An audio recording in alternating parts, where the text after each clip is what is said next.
Hi అండి, welcome to Shri Sitarama కుటీరం. So ఈరోజు రెండవ రోజు కార్యక్రమాల్లో భాగంగా ధ్వజారోహణ కార్యక్రమం జరిగిందండి మన సీతారాంపురంలోని సీతారామచంద్ర స్వామి వారి ఆలయంలో. అలానే గరుడ ముద్దల ప్రసాదాన్ని కూడా భక్తులకి పంచడం జరిగిందండి. చాలా భజన కార్యక్రమాలతో చాలా సంబరాలుగా కార్యక్రమాలు జరిగాయండి. ఈరోజు సాయంత్రం ఎదుర్కోళ్ళు కార్యక్రమం జరుగుతుంది. అతి ముఖ్యమైనటువంటి సరదా అయినటువంటి ఘట్టం. చాలా బాగుంటుంది ఫ్రెండ్స్. సో నేను వీడియో పెడతాను, అందరూ కూడా తప్పకుండా చూడండి. రేపు వీలైన వాళ్ళందరూ కూడా మా ఊరి కళ్యాణోత్సవానికి రండి ఫ్రెండ్స్, చాలా బాగుంటుంది.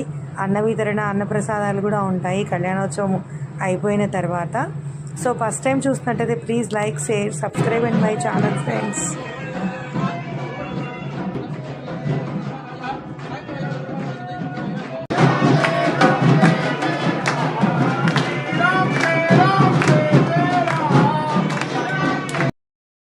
ఈ గరుడ ముద్దలకి చాలా విశేషత ఉంది అని చెప్తారు ఫ్రెండ్స్.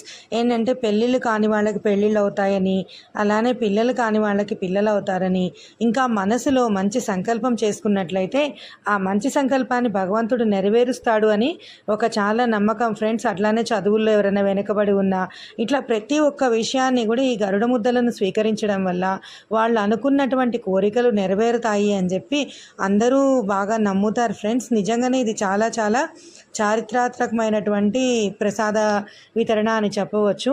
సో ఈ విధంగా గరుడ ముద్దలని ధ్వజస్తంభానికి ఎదురుగుండా నైవేద్యాలు అన్నీ చూపించిన తర్వాత భక్తులందరికీ ఎగరేసి పంచుతూ ఉంటారు ఫ్రెండ్స్. జై శ్రీరామ్.